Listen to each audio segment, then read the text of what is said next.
পাক ভূমিতে জন্মভূমিতে আসার সুযোগ করে দিয়েছেন।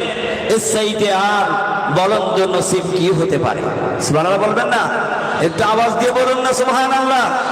কারণ এমন একটি মাস আমরা বিদায় দিয়েছি, যেই মাস প্রত্যেকটা মুমিন মুমিনাতের জন্য গুনাহ মাফ করার মাসকে আমরা বিদায় দিয়ে আজকে জান্নাতি মজলিসে, গুনাহ মাফ করার মজলিসে, হিদায়াতের মজলিসে, আল্লাহর বন্ধু কামেল ওলি আল্লাহর মজলিসে আসার সুযোগ আল্লাহ করে দিয়েছেন।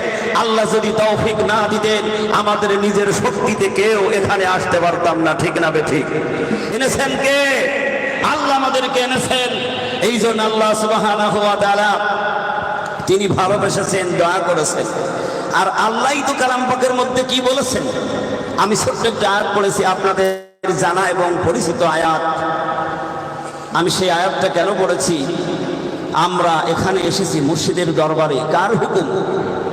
আল্লাহর হুকুম। এটা বিশ্বাস করে নিতে হবে যে আল্লাহ সুবহানাহু ওয়া তাআলা কালাম পাকের মধ্যে পরিষ্কার করে বলে দিচ্ছেন, ইয়া আইয়ুহাল্লাযীনা আমানুত্তাকুল্লাহা ওয়া কুনু মা'আস সাদিকিন। আল্লাহ রাব্বুল আলামিন বলেন, হে ঈমানওয়ালারা, তোমরা যারা আমি আল্লাহর প্রতি ঈমান এনেছো, আমানুত্তাকুল্লাহ, আমি আল্লাহকে ভয় করো, ওয়া কুনু মা'আস সাদিকিন, আর আমার সত্যবাদী বন্ধুর সাথী হয়ে যাও। তার অনুকরণ করো। কেন করবে? কারণ হাদিসের মধ্যে আল্লাহ রাসূল বলেছেন, যেই ব্যক্তি যার সাথে সম্পর্ক করবে, যার সাথে ওই ব্যক্তির ভালোবাসা হয়ে যাবে, কাল কিয়ামতে হাসরের ময়দানে আল্লাহ সুবহানাহু ওয়া তাআলা ওই ব্যক্তির কাতারে আল্লাহ দাঁড় করিয়ে দেবেন। জোরে বলুন না সুবহানাল্লাহ। সেটা ভালো হোক অথবা মন্দ হোক। আপনি যদি বন্ধুদের সাথে সম্পর্ক করেন, খারাপ মানুষের সাথে যদি মিলামেশা করেন, তার সাথে ওঠা বসা করে জীবনটা কাটান, কিয়ামতে হাসরে ওই খারাপ মানুষের সাথে আপনি ভালো মানুষের সাথে, আল্লাহর বন্ধু ওলি আল্লাহর সাথে, রাসূলের সাথে সম্পর্ক রেখে যদি জিন্দেগিটা পার করতে পারে, কাল কিয়ামতের ময়দানে আল্লাহ সুবহানাহু ওয়া তাআলা তার বন্ধুদের কাতারে দাঁড় করিয়ে দেবেন। সুবহানাল্লাহ জোরে বলে। কারণ আল্লাহর বন্ধু যারা, তাদের কোনো ভয় আছে? কে বলেছেন? আল্লাহ সুবহানাহু ওয়া তাআলা কালাম পাকের মধ্যে সুন্দর করে শোনালেন, আলা ইন্না আউলিয়া আল্লাহি লা খাউফুন আলাইহিম ওয়া লা হুম ইয়াহজানুন।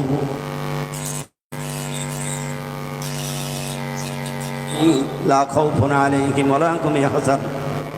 আল্লাহ বলেন, নিশ্চয় আমার বন্ধু যারা, আউলিয়া যারা, তাদের কোনো ভয় নেই, কোনো ডর নেই, কোনো চিন্তা। ময়দানে যেদিন মানুষ পেরেশান হয়ে যাবে, হয়রান হয়ে যাবে, মানুষ ওই দিন ভীত হয়ে যাবে, যেদিন মানুষেরা হিসাবের অপেক্ষায় রবি বলেন খামসিন আলফাসানা অঙ্গুলি পুড়ে তামা হয়ে যাবে। ওই কঠিন দিনে আমার উম্মতের মধ্যে তারা এক শ্রেণীর, আমার উম্মতেরা আমার আল্লাহর নূরের তৈরি মেম্বারের উপরে আল্লাহর আরশের ছায়ার নিচে বসে থাকে।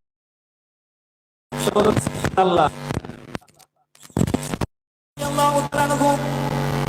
রাসূলকে প্রশ্ন করলেন, ইয়া রাসূলুল্লাহ, হাবিবাল্লাহ, কারণ তার অন্তরের কথা হলো আল্লাহর নবীর কাছে জিজ্ঞাসা, রাসূল যদি আমাদের কথাটাই বলে দেন তাহলে তো বড়ই।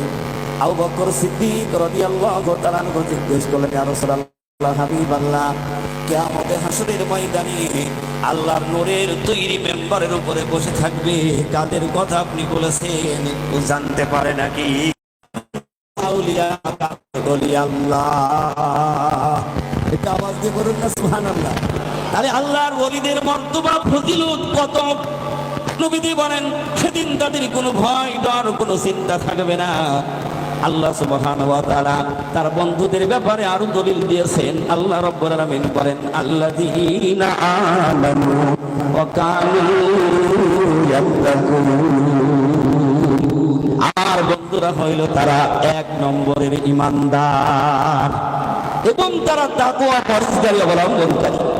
3 নম্বর আয়াত কারিমা তেলাওয়াত করে নবীজি শুনিয়ে দিলেন আল্লাহর বন্ধু আউলিয়ারা তারা কেমন হবে।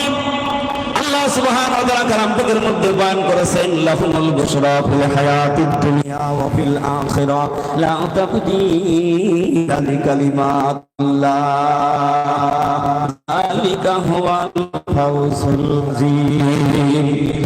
সকল বন্ধু তারা না সাবে দুনিয়ার সংসার রাজি খুশি করার জন্য তারা দুনিয়াকে ছেড়ে দিয়ে আল্লাহকে খুশি করার জন্য তারা হিজরত করবে। সুবহানাল্লাহ বলেন, তারা দুনিয়া ছেড়ে তারা হিজরত করবে, এই দুনিয়ার মায়া তাদের কাছে থাকবে না। দুনিয়া ছেড়ে দিয়ে কি করলেন? হিজরত করে ডাকবাড়ি মক্কায় চলে গেলেন। আওয়াজ দিয়ে বলুন না সুবহানাল্লাহ। দুনিয়ার মায়ায় বন্ধুরা তারা কি, তাদের পিছনে কোনো ভয় না আছে, কোনো চিন্তা না আছে, কোনো ডর না আছে। একটু খেয়াল করি আজকে যে এই মুর্শিদ